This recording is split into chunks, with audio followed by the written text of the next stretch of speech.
Proverbes, chapitre 4, verset 18. Mais le sentier des justes est comme la lumière resplendissante dont l'éclat augmente jusqu'à ce que le jour soit dans sa perfection. Puisse le Seigneur nous accorder sa présence pour que l'on puisse méditer ses paroles. C'est ma prière. Bonjour à tous frères et sœurs. Aujourd'hui, ce qu'on veut faire, c'est étudier un sujet qui a été cruellement ignoré et qui est cruellement ignoré et négligé dans cette époque de l'adventisme moderne. Et ce sujet, ce n'est autre que le sujet de la perfection. Parce que si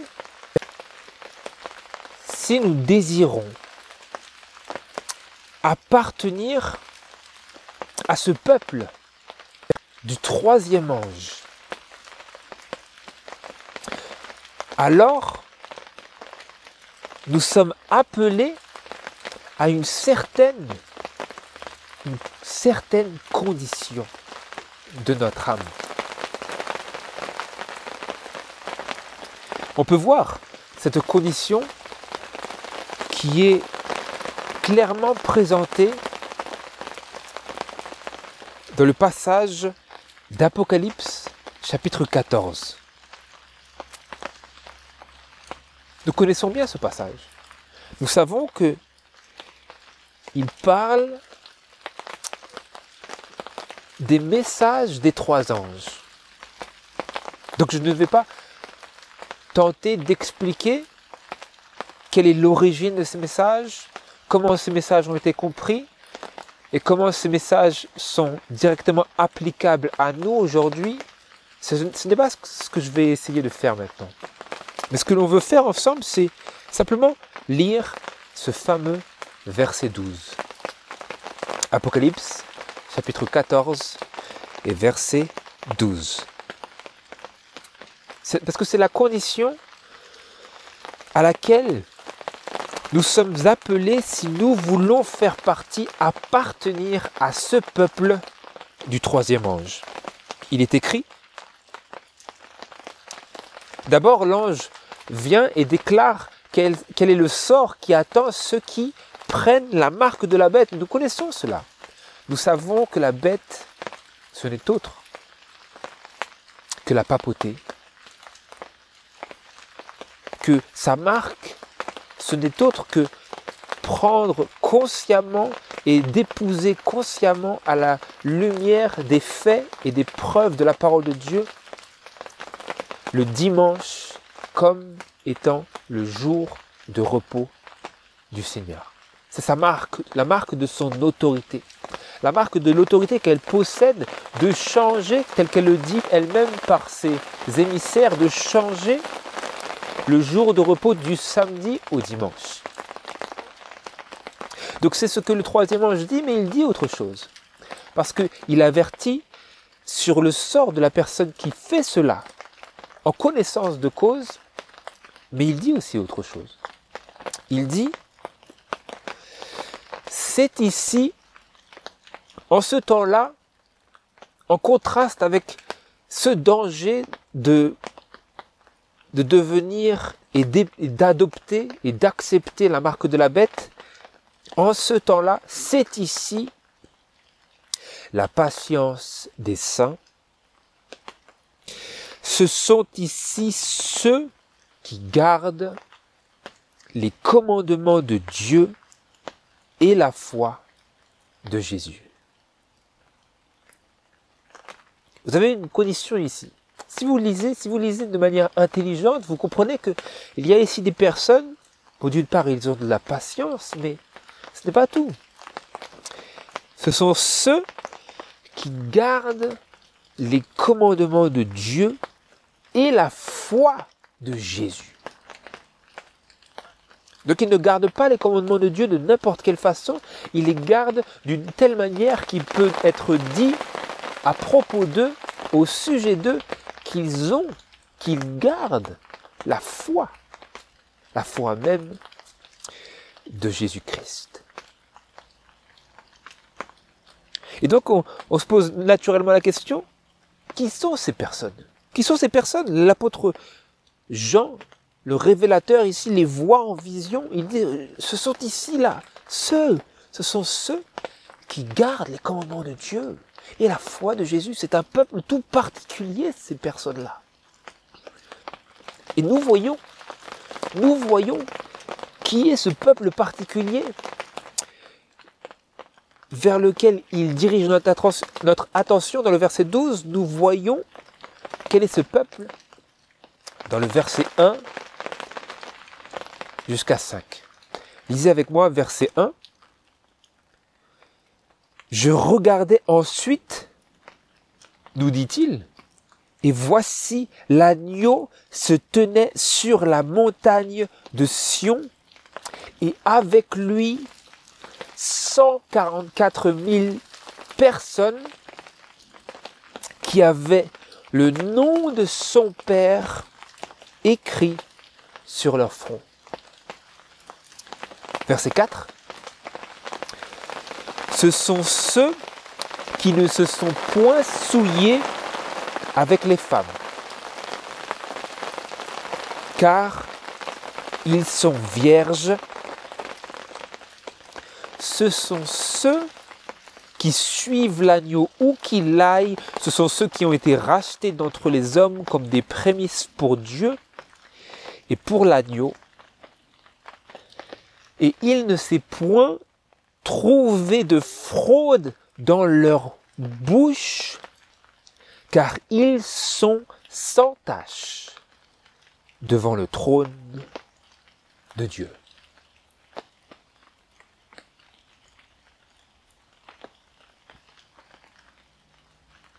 Donc qui sont ces personnes? Ce sont les 144 000. Et quelle est leur condition, telle qu'ils les voient sur la montagne avec l'agneau, ayant remporté la victoire? Parce qu'ils chantent, comme c'est écrit, un cantique que nul d'autre que eux peut apprendre,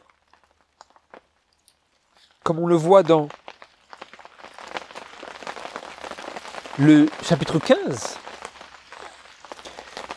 Là, ils sont là sur cette mer de verre mêlée de feu, et ils chantent le cantique de Moïse et le cantique de l'agneau. Donc ce sont les mêmes personnes.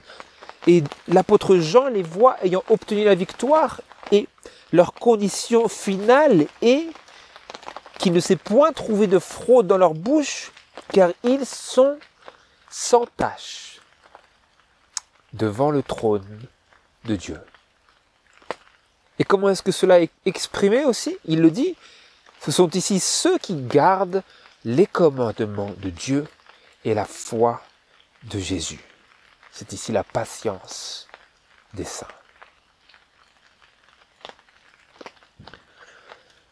Donc nous ne sommes pas laissés dans l'ignorance, pas laissés dans l'obscurité quant à la condition à laquelle Dieu appelle ce peuple. Et Dieu nous appelle. Parce que nous gardons le sabbat, nous croyons, nous épousons ce message de l'adventisme du 7e jour, qui n'est autre que le message du 3e ange. Et c'est un peuple. C'est un message, mais c'est un peuple. Et ce peuple nous est présenté à la fin comme ayant obtenu la victoire et comme étant sans tache devant le trône de Dieu. On ne peut pas échapper à ces réalités claires. Ils sont sans faute, sans fraude dans leur bouche. Et si vous allez avec moi, dans 1 Pierre,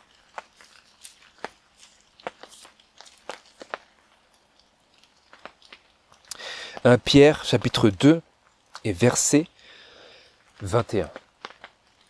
Parce que ils suivent l'agneau où qu'il aille, rappelez-vous. Et ils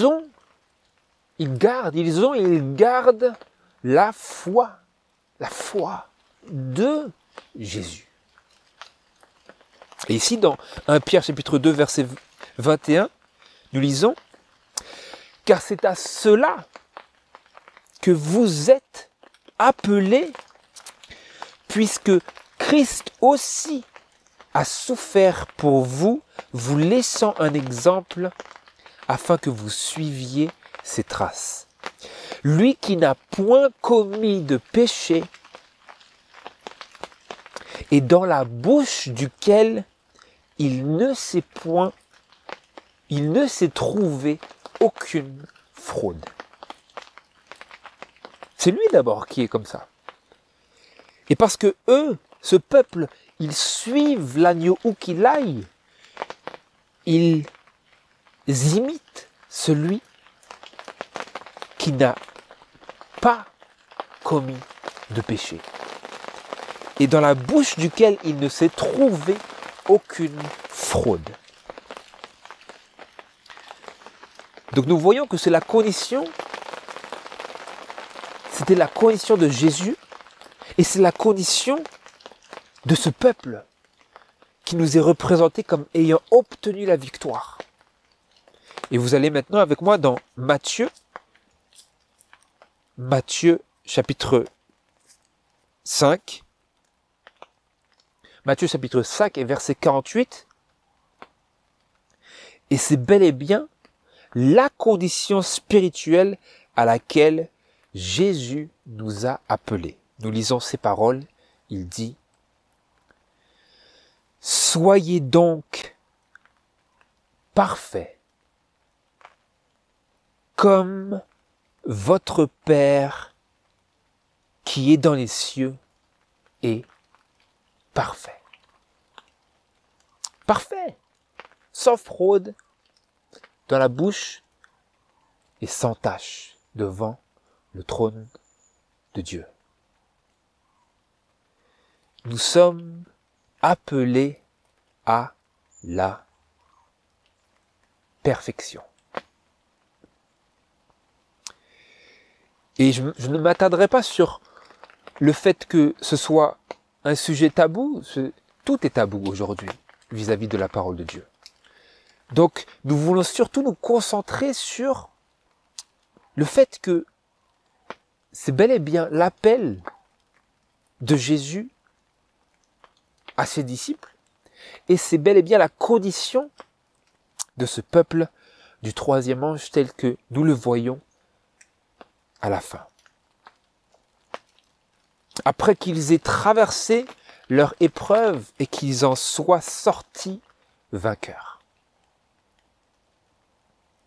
Donc vous voyez, Jésus il dit « Soyez donc parfaits » et à la fin, vous voyez ce peuple qui suit Jésus partout où il va, qui imite chacun des traits de son caractère et qui se retrouve à la fin comme lui, n'ayant aucune fraude dans leur bouche, exactement de la même manière et avec les mêmes mots qui décrivent notre Seigneur Jésus.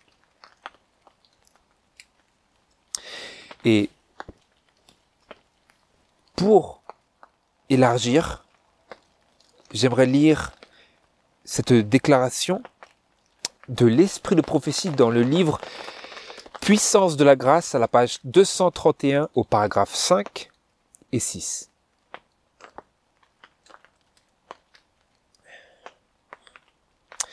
Nous devons lutter pour atteindre dans notre sphère d'activité la perfection que Christ a réalisée pendant sa vie terrestre dans tous les aspects de son caractère. Il est notre exemple. En toute chose, nous devons chercher à honorer Dieu par notre caractère. Nous sommes entièrement dépendants de la puissance qu'il a promis de nous donner. Jésus n'a montré aucune qualité et n'a exercé aucun pouvoir que l'homme ne soit capable d'obtenir par la foi en lui. Tous ses disciples peuvent atteindre à son humanité parfaite s'ils veulent se soumettre à Dieu comme il l'a fait. Donc, ça éclaircit cette réalité de l'appel de Dieu pour notre perfection. Nous devons lutter pour atteindre dans notre sphère d'activité la perfection que Christ a réalisée pendant sa vie terrestre dans tous les aspects de son caractère. Être parfait dans notre sphère d'activité comme Dieu est parfait dans sa sphère. Parfait en proportion avec nos opportunités et nos tentations pour vaincre ce qui vient à nous. De la même manière que Jésus a vaincu ce qui est venu et qui s'est présenté à lui. Et on ne s'arrête pas là. On ne s'arrête pas là parce que il y a quelque chose de particulier. Il y a quelque chose de particulier, frères et sœurs. C'est que dans cet appel à la perfection, si nous sommes vraiment diligents, vraiment attentionnés, attentifs à ces choses que le Seigneur essaie de nous communiquer et par lesquelles il essaie de nous mener vers cette perfection, si nous sommes fervents, si nous sommes attentifs, eh bien nous allons faire une expérience dans ce cheminement vers la perfection qui est on ne peut plus déconcertante. Et c'est la raison de notre méditation aujourd'hui, c'est que nous puissions comprendre ce qui nous arrive et réaliser que nous sommes quand même sur ce cheminement, quand bien même nous faisons face et nous expérimentons et nous faisons l'expérience de vents contraires, pas simplement à l'extérieur, mais à l'intérieur même. Parce que lorsque Jésus dit « Soyez donc parfaits », à qui s'adresse-t-il? À des personnes imparfaites, à des personnes ayant des défauts, à des personnes ayant fait des erreurs, à des personnes qui même sont encore esclaves de mauvaises habitudes. Mais Dieu et Jésus nous appellent. Il nous appelle. Et c'est pour ça que maintenant, j'aimerais attirer votre attention vers ces passages très imagés que l'on trouve dans Ézéchiel, où nous voyons Dieu qui parle de son peuple en ces derniers jours et qui mentionne, qui parle d'eux sous le nom d'Israël. Comme nous voyons dans Jacques chapitre 1, verset 1, où l'apôtre Jacques s'adresse aux chrétiens dispersés et il dit aux 12 tribus dispersées, salut. Donc les tribus étaient dispersées littérales, les tribus littérales de l'Israël physique étaient dispersées il y a bien longtemps, mais il s'adresse ici aux chrétiens, il leur dit, vous êtes ces 12 tribus. Et ici, ça nous permet de comprendre de qui Dieu parle ici. Dans Ézéchiel chapitre 6 et versets 8 à 10. Parce que, vous vous souviendrez, ce peuple du troisième ange, ce sont un reste. Ils sont le reste parce que après ce message d'Apocalypse chapitre 18, qui n'est autre que le message de 1888 de Christ et sa justice, leurs rangs s'amoindrissent et s'amincissent. Et cela continue jusqu'à ce message de Apocalypse chapitre 18, verset 4, où leurs rangs s'amincissent et s'amoindrissent encore, où il y a cet autre mouvement qui dit « Sors du milieu d'elle, mon peuple ». Et donc Dieu ici, il parle dans Ézéchiel chapitre 6, verset 8, et il dit « Pourtant, au milieu de toutes ces dispersions, des personnes qui professent croire en Dieu, qui professent être disciples de Jésus-Christ, au milieu de tout cela, il laisse un reste. Et il dit, pourtant je laisserai un reste d'entre vous, réchappé de l'épée parmi les nations, quand vous serez dispersés en divers pays. Vos réchappés se souviendront de moi parmi les nations où ils seront captifs, parce que j'aurai brisé leur cœur adultère qui s'est détourné de moi, ainsi que leurs yeux qui se sont prostitués avec leurs idoles. Ils se prendront même en dégoût pour tout ce qu'ils auront fait de mal, pour toutes leurs abominations.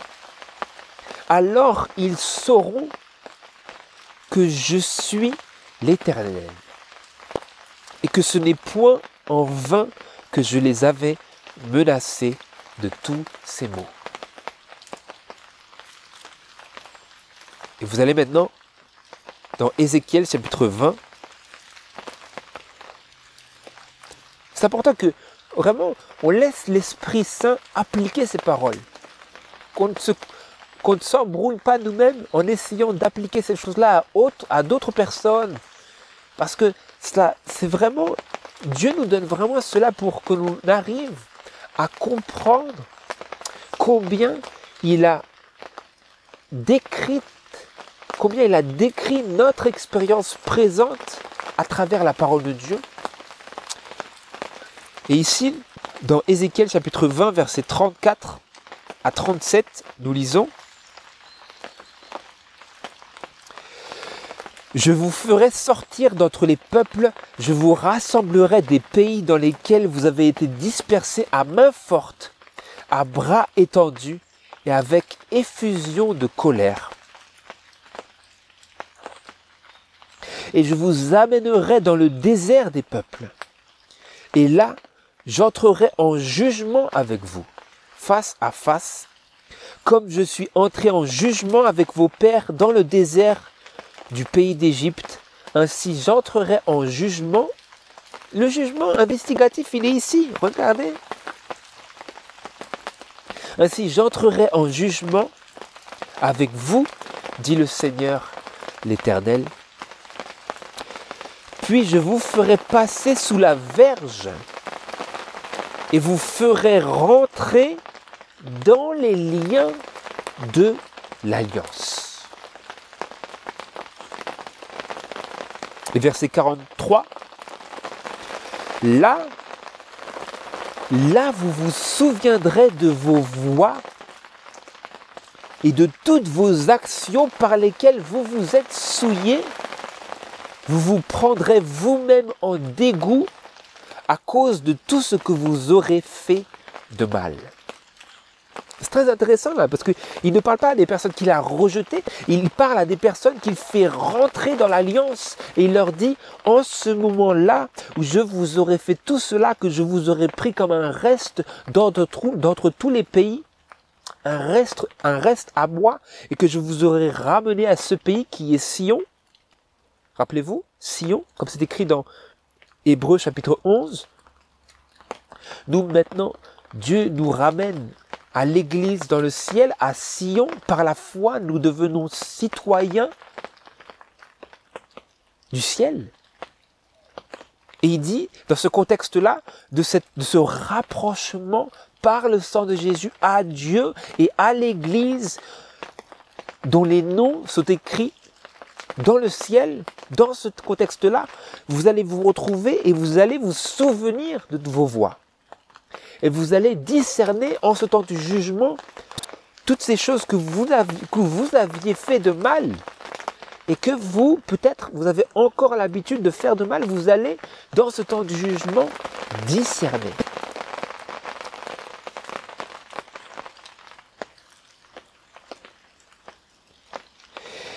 Et nous continuons dans Ézéchiel chapitre 36. Ézéchiel 36, versets 22 à 27. Et puis versets 29 et 31. Où il dit, c'est pourquoi dis à la maison d'Israël, ainsi a dit le Seigneur l'Éternel. Je n'agis pas de la sorte à cause de vous, maison d'Israël, mais à cause de mon saint nom que vous avez profané parmi les nations où vous êtes allés. Je sanctifierai mon grand nom qui a été profané parmi les nations que vous avez profané au milieu d'elles. Et les nations sauront que je suis l'Éternel, dit le Seigneur l'Éternel, quand je serai sanctifié par vous sous leurs yeux. Je vous retirerai d'entre les nations et je vous rassemblerai de tous les pays et je vous ramènerai dans votre pays.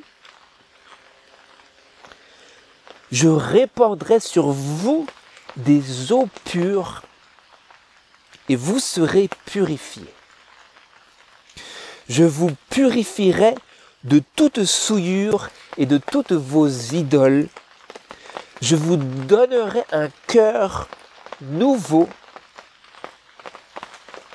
et je mettrai en vous un esprit nouveau.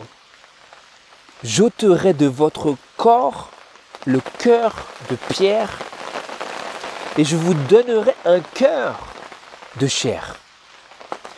Je mettrai en vous mon esprit et je ferai que vous marchiez dans mes statuts et que vous gardiez mes ordonnances pour les pratiquer.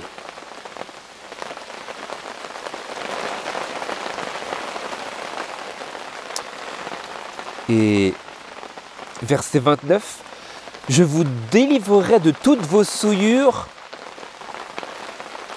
j'appellerai le froment et je le multiplierai et je ne vous enverrai plus la famine. Verset 31, vous vous souviendrez alors de votre mauvaise voie et de vos actions qui n'étaient pas bonnes. Vous aurez horreur de vous-même à cause de vos iniquités et de vos abominations. Mais rappelez-vous ce qu'il a dit. Et les nations sauront que je suis l'Éternel quand je serai sanctifié par vous sous leurs yeux. Donc il leur dit, voilà, je vais vous prendre comme un reste parmi les nations. Je le fais par amour pour mon saint nom, pas parce que vous êtes digne, mais parce que j'ai opéré en votre faveur à cause de mon amour. Et il ne dit pas, bon maintenant, vous allez vous souvenir de votre mauvaise voie et donc je ne veux plus de vous. Il dit, vous avez profané mon saint nom, mais les nations sauront que je suis l'Éternel quand je serai sanctifié par vous sous leurs yeux. Parce qu'il nous amène dans les liens de l'alliance. Il veut nous communiquer sa perfection. Vous comprenez? Qu'est-ce qu'il dit? Je répandrai sur vous des eaux pures et vous serez purifiés. Je vous purifierai de toutes vos souillures et de toutes vos idoles. Voilà notre cheminement, notre parcours vers la perfection. Et c'est merveilleusement exprimé dans ce passage de l'esprit de prophétie, dans le livre Vers Jésus, à la page 98, paragraphe 1 et suivant. Nous lisons ceci. Écoutez bien, frères et sœurs, c'est très intéressant, ça nous permet de distinguer, de discerner que si nous faisons une certaine expérience, que nous sommes troublés intérieurement, et que nous nous posons des questions, ça ne veut pas dire que nous ne sommes plus sur ce chemin. Mais comme nous venons de lire, cela fait partie du cheminement. Je lis ici, vers Jésus, page 98, ceci.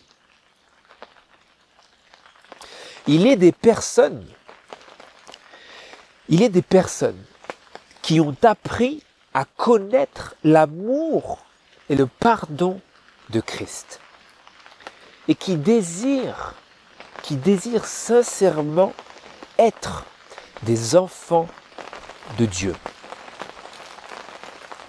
Toutefois, elles voient les imperfections de leur caractère et les insuffisances de leur vie et elles en viennent à douter de la réalité de leur régénération par le Saint-Esprit.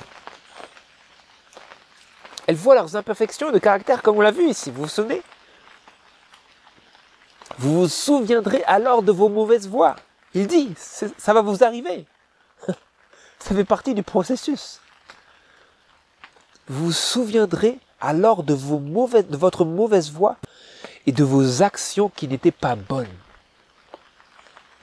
Il y a des personnes qui ont appris à connaître l'amour et le pardon de Christ et qui désirent sincèrement être des enfants de Dieu. Toutefois, elles voient les imperfections de leur caractère et les insuffisances de leur vie. Et elles en viennent à douter de la réalité de leur régénération par le Saint-Esprit. Je leur dirai, ne vous laissez pas abattre. Nous devrons souvent nous prosterner aux pieds de Jésus pour y venir pleurer sur nos manquements et nos erreurs. Mais ce n'est pas une raison pour nous laisser aller au découragement. Même si nous sommes vaincus par l'ennemi, nous ne sommes pas repoussés, délaissés, ni rejetés par Dieu. Non. Christ est à la droite de Dieu et il intercède en notre faveur. Le disciple bien-aimé disait « Je vous écris ces choses afin que vous ne péchiez point. » Et si quelqu'un a péché, nous avons un avocat auprès du Père, Jésus-Christ, le juste. Et n'oubliez pas ces paroles du Sauveur. Le Père lui-même vous aime. Il désire vous ramener à lui et voir reproduite en vous sa pureté et sa sainteté. Si seulement vous consentez à vous remettre entre ses mains, celui qui a commencé en vous la bonne œuvre la perfectionnera jusqu'au jour de Jésus-Christ. Priez avec plus d'ardeur. Croyez avec plus d'assurance. À mesure que nous nous défions de nos propres forces, apprenons à nous confier en celle de notre Rédempteur. Et nous louerons celui qui est le salut de notre visage.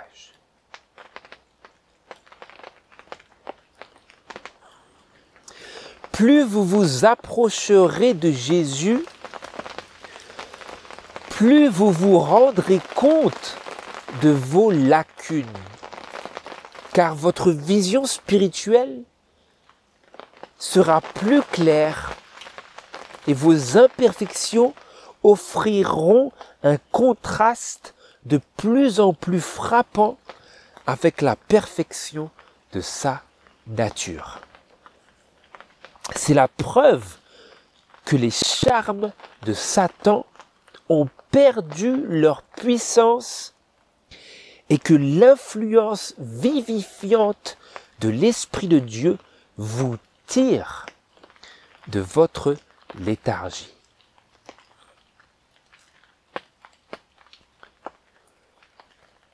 Donc, qu'est-ce que vous en retirez de cela? De ce que on nous dit ici? Si vous vous rendez compte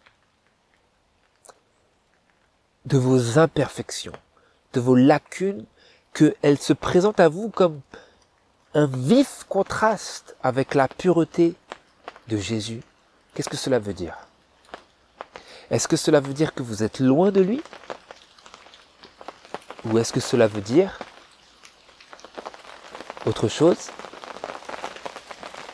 Ça veut dire que vous vous rapprochez de lui. Si nous ne sentons pas, comme c'est écrit après, je ne l'ai pas ici, mais l'esprit de prophétie nous dit que si nous ne sentons pas notre péché, notre condition de péché, alors c'est une preuve que nous sommes loin de Dieu. Mais si nous ressentons cette condition, alors c'est une preuve.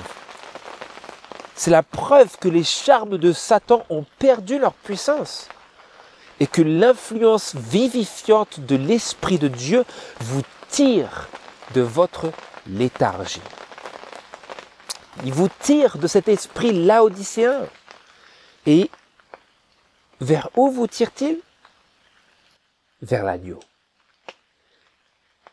Il vous mène vers l'agneau, il dit, Dieu dit, l'Esprit dit, voici l'agneau qui ôte le péché du monde. Plus vous vous approcherez de Jésus, plus vous vous rendrez compte de vos lacunes, car votre vision spirituelle sera plus claire et vos imperfections offriront un contraste de plus en plus frappant avec la perfection de sa nature. Donc si vous étudiez, vous voulez connaître la perfection de Dieu, vous voulez être assimilé à cette perfection, qu'est-ce qui va vous arriver? À mesure que vous vous approchez de Jésus, qui est la manifestation de cette perfection de Dieu à laquelle nous sommes appelés, nous allons avoir un sentiment de plus en plus vif de notre condition de pécheur. C'est ça, frères et sœurs. Et donc si ça nous arrive, Ellen White disait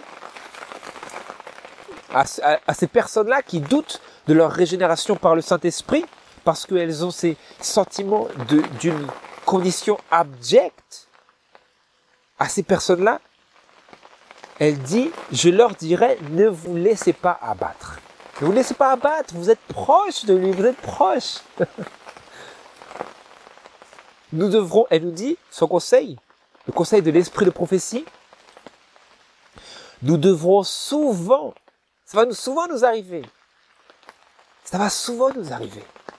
Nous devrons souvent nous prosterner aux pieds de Jésus pour y venir pleurer sur nos manquements et nos erreurs.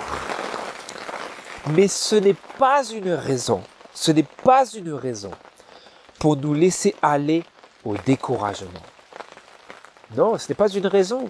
Parce que nous nous approchons, il faut que nous continuions à nous approcher. Et à mesure que nous continuons à nous approcher, qu'est-ce qui se passera? Nous nous rendrons compte plus encore de nos lacunes. Et notre vision spirituelle accrue par ce rapprochement, elle nous fera discerner nos imperfections en contraste de plus en plus frappant avec la perfection de sa nature.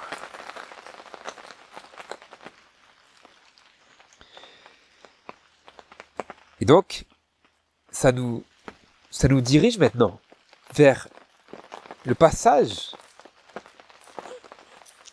de Proverbes chapitre 24. Proverbes chapitre 24. Vous savez, c'est essentiel que l'on comprenne ça, frères et sœurs. Parce que aujourd'hui, l'esprit qui régit dans les assemblées, c'est que si vous avez cet esprit de contrition, si vous avez cet esprit d'amour pour Dieu qui est brisé à la vue de tous vos petits péchés qui se présentent en contraste si vif avec l'amour, la pureté, la sainteté de Jésus, l'esprit qui régit, qui domine, c'est que on ne veut pas, on va vous dire que vous allez trop loin, vous allez dans les extrêmes, ne vous chagrinez pas trop à cause de ces choses. Vous comprenez? Mais l'esprit de prophétie ne dit pas cela. L'esprit de prophétie ne dit pas que nous n'ayons pas un esprit contrit, elle dit ne vous laissez pas abattre. Mais continuons à regarder à lui. Il faut continuer à regarder à lui. Et vaincre ces sentiments du cœur humilié, les vaincre, et du cœur découragé, les vaincre par la vision de l'amour de Dieu. Comme c'est écrit, si nous avons lu, le Père lui-même vous aime. Il ne faut pas régler cette condition de l'âme en abandonnant le message, en abandonnant l'appel à la perfection, mais en l'embrassant plus encore, parce que nous y trouvons, le plus nous nous approchons de cet appel, le plus nous nous approchons de l'amour de Dieu. Et donc ici dans Proverbes, chapitre 24, verset 16, nous voyons le conseil inspiré de la parole de Dieu qui nous permet de discerner où nous nous trouvons sur notre cheminement à la lumière de nos imperfections. Proverbe 24, verset 16, car le juste, il s'agit du juste ici, remarquez, la personne qui est justifiée par la foi, car le juste tombera 7 fois et il sera relevé.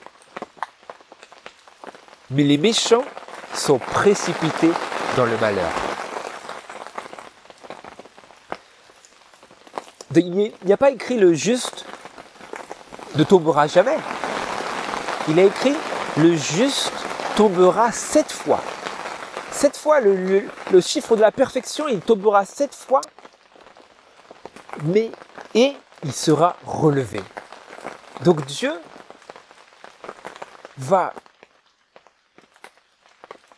nous montre ici qu'il ne s'agit pas de prouver que nous sommes enfants de Dieu en ayant cette impression que nous ne faisons aucune erreur, mais que lorsque nous tombons, lorsque nous faisons une erreur, lorsque nous péchons, nous avons un avocat auprès du Père. Et donc, qu'est-ce qui va se passer? nous serons relevés. Nous allons nous relever, à la différence du méchant qui est précipité dans le malheur. Il se précipite dans le mal. Il faute et au lieu de tourner les yeux vers Dieu, de chercher une espérance, il abandonne et il fait pire encore. Vous comprenez? Mais ce n'est pas ça la condition du juste. Le juste ne raisonne pas comme cela. Le juste craint Dieu. Le juste aime Dieu et le juste veut se conformer aux appels, aux exigences et aux attentes de la parole de Dieu.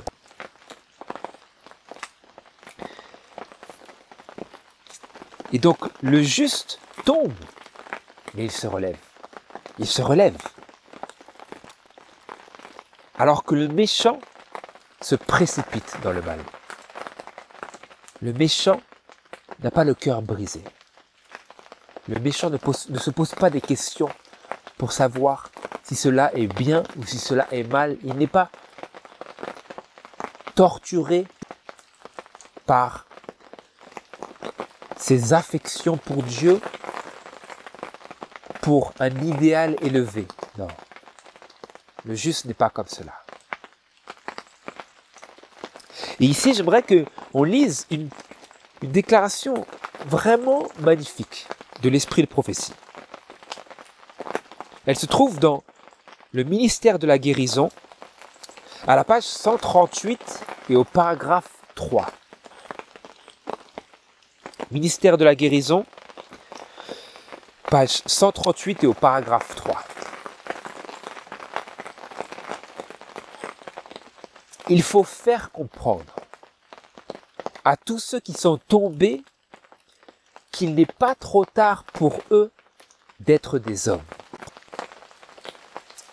Christ honorait l'homme de sa confiance et le mettait ainsi dans l'obligation d'être fidèle à sa parole. Il avait de la considération même pour les plus bas tombés. La haine, la dépravation, l'impureté étaient pour lui un sujet continuel de souffrance. Mais il ne laissait jamais échapper une parole qui aurait pu montrer que sa sensibilité était choquée ou ses goûts offensés. Quelles que fussent les mauvaises habitudes, la ténacité des préjugés ou les passions dominantes des êtres qui l'entouraient,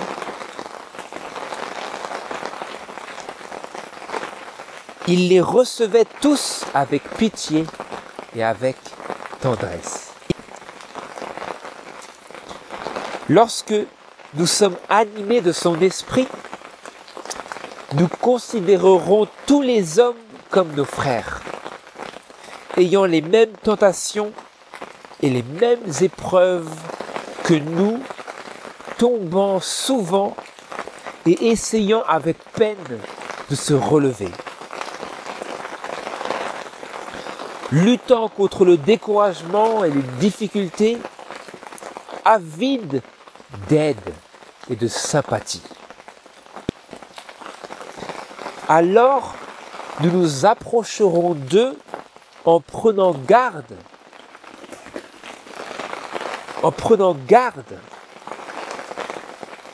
de ne jamais les décourager ni les repousser, mais en nous efforçant d'éveiller l'espoir dans leur cœur. Ainsi pourront-ils dire avec confiance. Elle cite Michée, chapitre 7, versets 8 à 9. Écoutez bien. Ainsi pourront-ils dire avec confiance, « Ne te réjouis pas à mon sujet, toi mon ennemi. Si je suis tombé, je me relèverai. Si je suis assise dans les ténèbres, l'Éternel sera ma lumière. Il défendra ma cause et me fera droit. Il me conduira à la lumière et je contemplerai sa justice. Vous voyez ce merveilleux caractère de Jésus?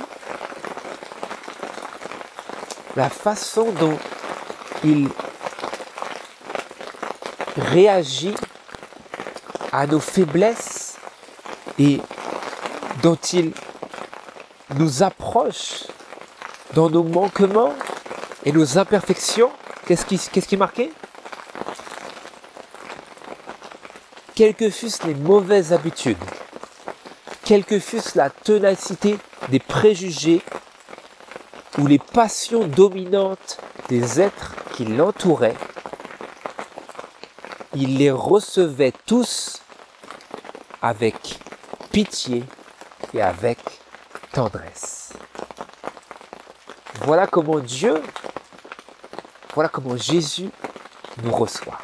Lorsque nous sommes et que nous ressentons nos manquements et que nous sommes nous sommes tentés de douter que nous n'avons jamais été régénérés par le Saint-Esprit. Il nous reçoit avec pitié, avec tendresse, et il nous invite à mettre notre confiance en lui. Qu'est-ce que c'était? Christ honorait l'homme de sa confiance et le mettait ainsi dans l'obligation d'être fidèle à sa parole. Il mettait l'homme dans l'obligation d'être fidèle à sa propre parole.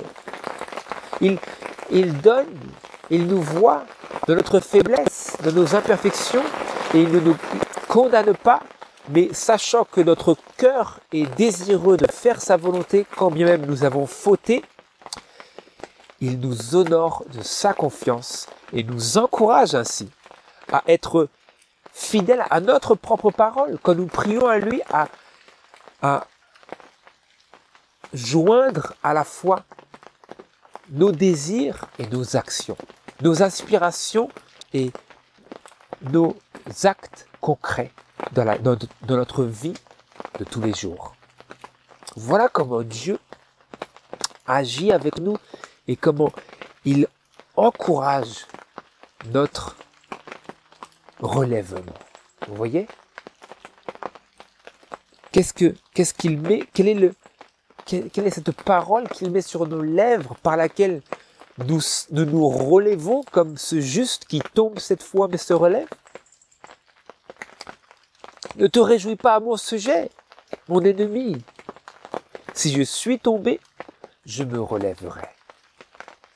Si je suis assise dans les ténèbres, l'Éternel sera ma lumière. Il défendra ma cause et me fera droit. Il me conduira à la lumière et je contemplerai sa justice. Voilà ces paroles d'encouragement, d'assurance et d'amour que Dieu place sur nos lèvres lorsque nous avons commis des fautes, mais que notre cœur est toujours désireux de marcher sur ce sentier qui mène à la perfection pour être parti de ces 144 000. Vous comprenez?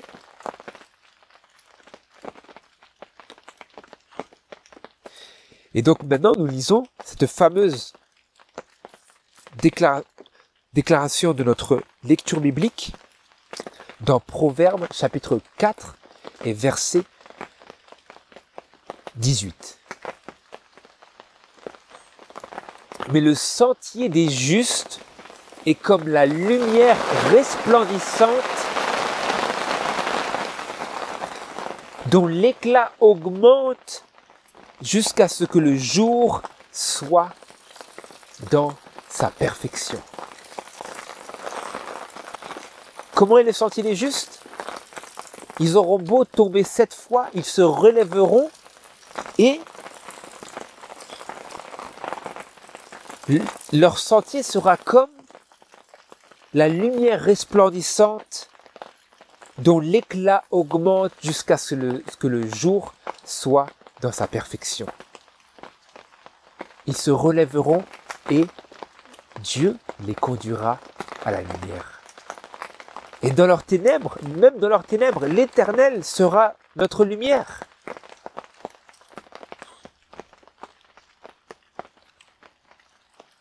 Et quelle est cette lumière qui rend le sentier des justes si lumineux et plein d'espoir? Là, ici, nous lisons « L'Éternel sera ma lumière. L'Éternel me conduira à la lumière. » Et qu'est-ce que c'est vraiment? Qu'est-ce que c'est concrètement? Allez avec moi dans 2 Corinthiens.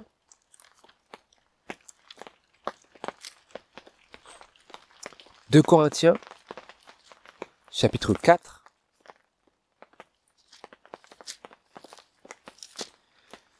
Deux Corinthiens, chapitre 4, versets 6 à 7.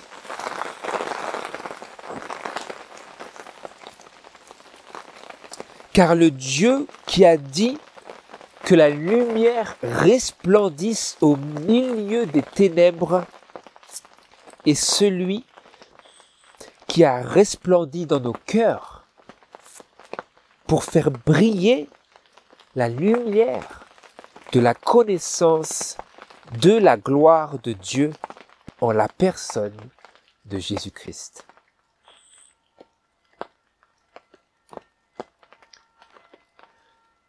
Dieu, dans Genèse, nous lisons que Dieu, il a fait naître la lumière des ténèbres, n'est-ce pas?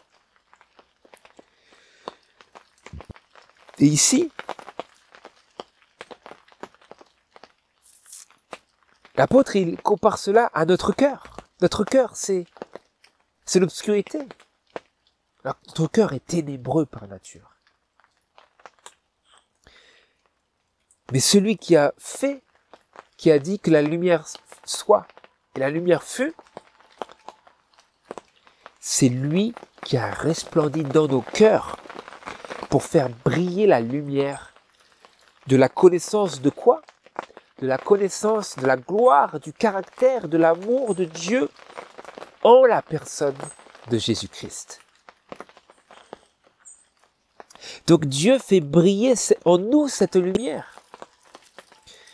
Et c'est à nous d'embrasser cette lumière et de vivre en harmonie avec tout ce qu'elle nous révèle de la perfection de Dieu qui nous appelle à imiter.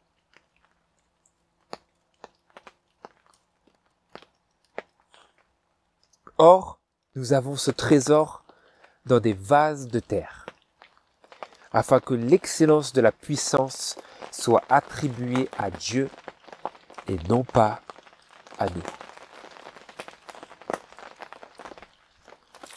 Et donc, maintenant, cela nous montre, nous avons vu que c'est Jésus qui est cette lumière pour nous et qui éclaire nos ténèbres et qui nous encourage à continuer notre cheminement, qui met ses paroles sur nos lèvres pour nous faire obtenir la victoire sur nos imperfections.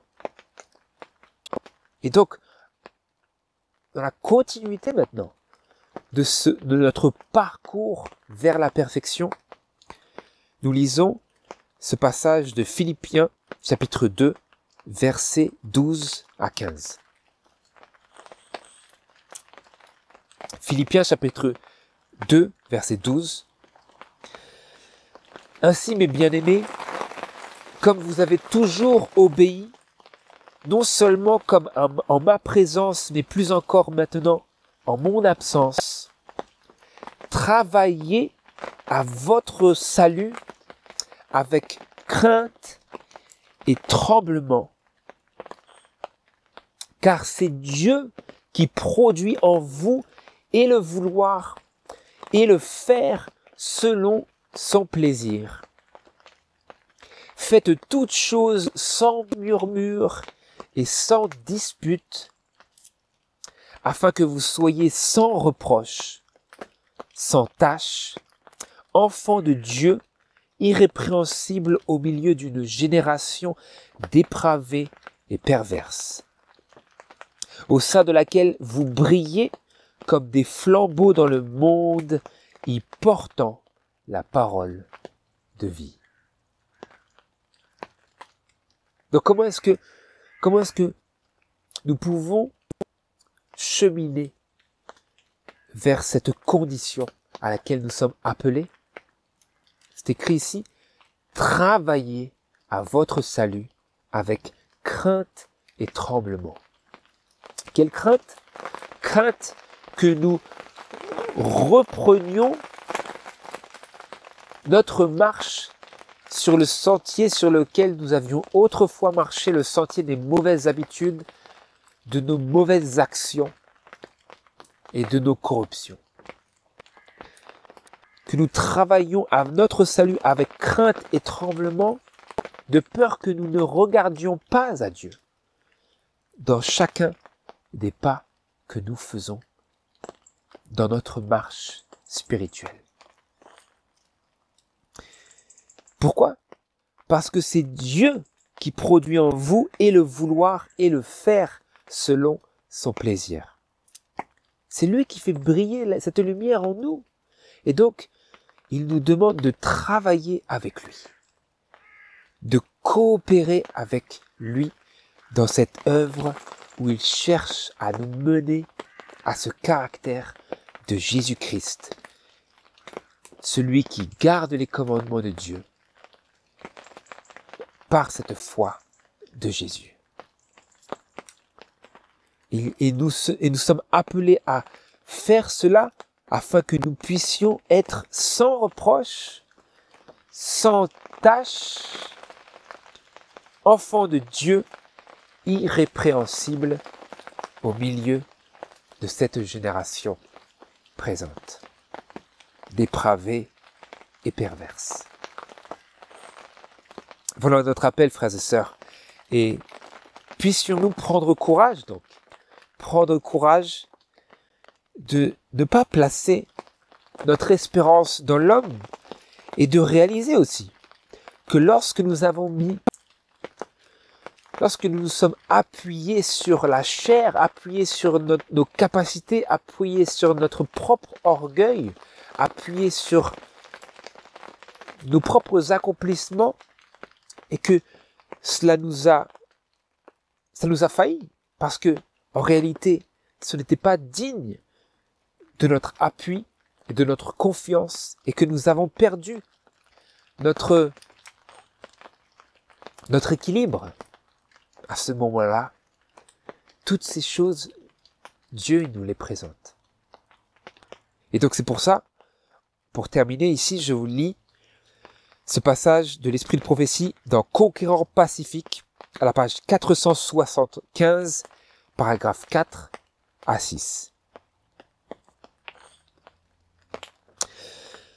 L'admirable possibilité de devenir comme Christ, obéissant à tous les principes de la loi, est offerte à chaque croyant. Mais par lui-même, l'homme est absolument incapable de parvenir à cet état. La sainteté à laquelle il doit arriver pour obtenir le salut, comme le déclare la parole de Dieu, est le résultat de la grâce divine dans la mesure où il se soumet à la discipline et aux influences contraignantes de l'esprit de vérité. L'obéissance de l'homme ne peut être rendue parfaite que par le parfum de la justice de Christ, qui remplit chaque acte d'obéissance d'une odeur divine. Le rôle du chrétien et de persévérer pour surmonter ses penchants. Il doit prier sans cesse le Sauveur de guérir son âme malade et contaminée par le péché. Il ne possède ni la sagesse, ni la force qui lui permettrait de triompher. Ses vertus appartiennent à Dieu, qui les accorde à tous ceux qui, le cœur contrit et humilié, implorent son secours. L'œuvre de transformation qui se fait chez le pécheur pour le mener de l'impiété à la sainteté est permanente. Jour après jour, Dieu travaille à la sanctification du chrétien, mais celui-ci doit collaborer avec lui, s'efforcer de cultiver avec persévérance de bonnes habitudes et s'attacher à ajouter grâce sur grâce.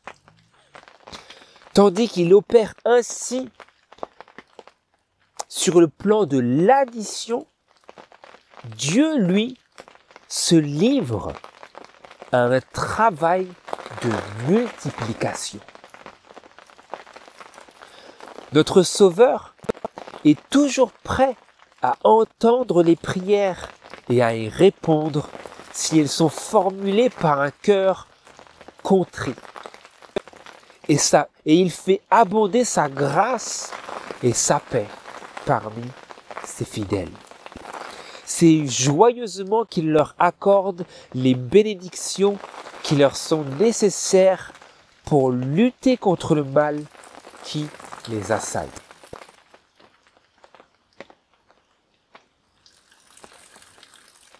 Donc l'œuvre de transformation, elle est continue, et jour après jour, Dieu travaille à notre sanctification, et nous devons collaborer avec lui.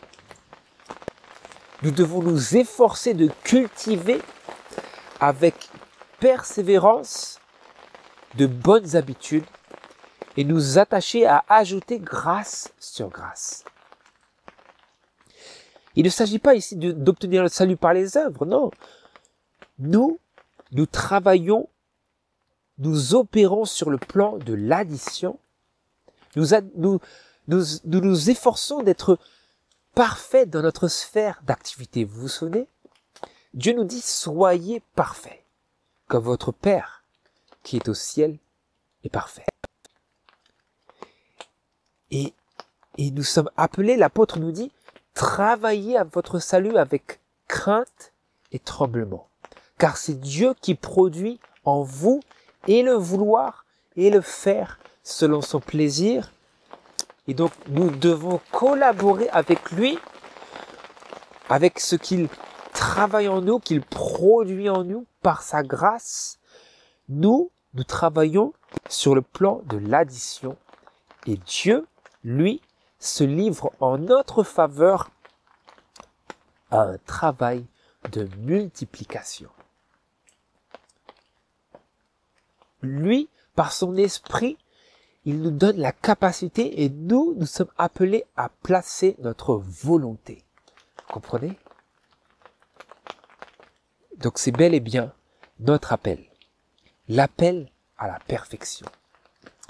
Et la lumière, le sentier des justes, est comme la lumière resplendissante qui brille de plus en plus jusqu'à ce que le jour soit dans sa perfection. Le jour dans sa perfection. Lorsque nous nous tenons avec l'agneau sur la montagne de Sion. Donc voilà, frères et sœurs. Puissions-nous nous engager avec plus de ferveur. et trouver cette lumière dans nos ténèbres. Et donc, lorsque nous ressentons ces vagues de découragement, nous comprendrons. Elles viennent à cause de nos propres manquements, mais même dans ce contexte, Dieu, il ne nous repousse pas, il ne nous rejette pas, mais il nous reçoit avec pitié et avec tendresse. C'est lui l'agneau que nous voulons imiter dans nos relations avec les autres et nous voulons regarder à lui. À chaque fois que ces choses se trament dans nos esprits pour comprendre où est-ce que nous mettons notre espérance et que notre assurance, elle soit affermie dans le sens et le fait que Dieu, il nous reçoit et il est prêt à nous relever pour nous mener à la perfection. Voilà, puisse le Seigneur bénir ses pensées dans nos cœurs et jusqu'à ce que l'on se revoie, que le Seigneur vous bénisse. Amen.